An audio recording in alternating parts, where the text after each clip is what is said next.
नमस्कार दोस्तों, बड़ों को बेलैक, छोटों को प्यार। मैं नीता वर्षा देवली आपका अपने ब्लॉग में स्वागत करती हूँ। निक्कू आ के ये 5 साढ़े 5 हो गया, हम जा रहे हैं हल्द्वानी हैं। हाँ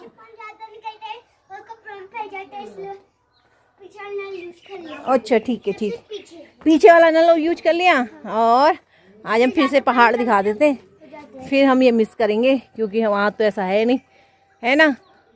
ये अखरोट का पेड़ और है ना निक्का, वो देख चाची वहाँ से आ रही है, वो वहाँ भागवत चल रहा है, आवाज़ आ रही है। अम्बे है मेरी माँ। चलो बू बू तो अब इंजॉय करना भागवत। बू अब रोती है। भागवत में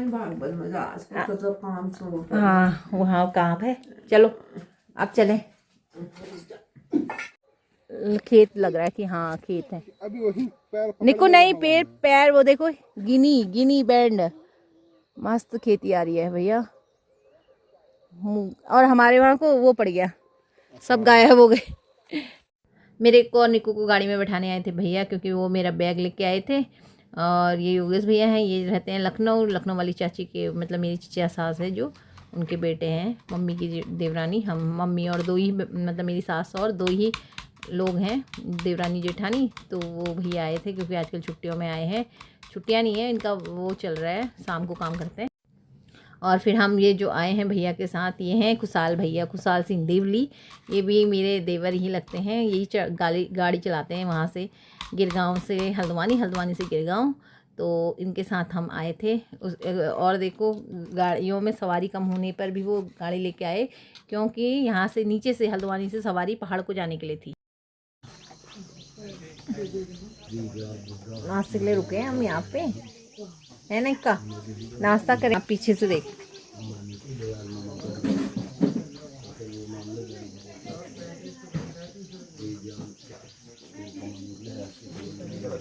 चलो बैठो।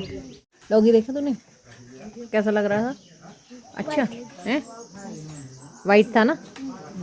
बुलाया नहीं तूने उसे? हैं बुलाया क्यों नहीं? मैं बुला तो लेता, मिर्ची नहीं खाता। पहाड़ में हम लोग ने यहाँ पे नाश्ता किया। जहाँ पे हमने नाश्ता किया, ये नाश्ता, रोटी तो ताज़ी बनी थी, लेकिन ये जो सब्जियाँ और वो थी उसमें से बदबू आ रही थी, खट्टी खट्टी। मैंने तो खाई नहीं, थोड़ा सा खा के निकल ली। रास्ते में हम आते रहे, आते आते कहीं कहीं पे पहाड़ियाँ गिरी हुई थी, कहीं इतना रोड सुंदर लग रही थी, क्योंकि आते ही नीचे को गर्मी बढ़ती ही जा रही थी। और बढ़ते हुई गर्मी में हम अल्मोड़ा पहुँचे। अल्मोड़ा में भूख इसलिए भी नहीं लगी थी क्योंकि वो गाना गंदा था, और मेरे को आज उल्टी भी नहीं हुई क्योंकि मैंने दवाइयाँ खाई थी पहाड़ से चलते वक्त। भैया ने दी थी रात को भी और सुबह को भी, इसलिए मेरे को उल्टी तो नहीं हो रही थी। और फिर हम पहुँचे थे नीम करौली महाराज के आश्रम, यानी कि बीच में जो कैची धाम पड़ता है उसमें से होते हुए आए। भाई भीड़ और जाम ने, हमने 1.5-2 घंटे हम जाम पे ही रहे वहाँ से। मतलब जहाँ पे से लिखा था कि 2 किलोमीटर पे नीम करौली महाराज का आश्रम है, वहाँ से पहुँचते पहुँचते नीम करौली वहाँ पे पहुँचने में हमें पूरा 2 घंटे हम जाम में फंसे रहे।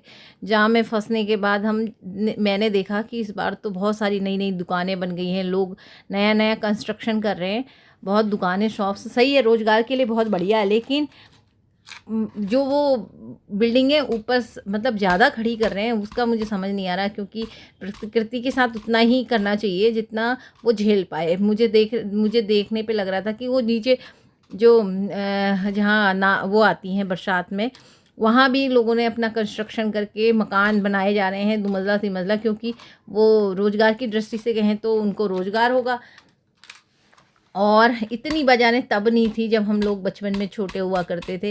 और आज ये देन है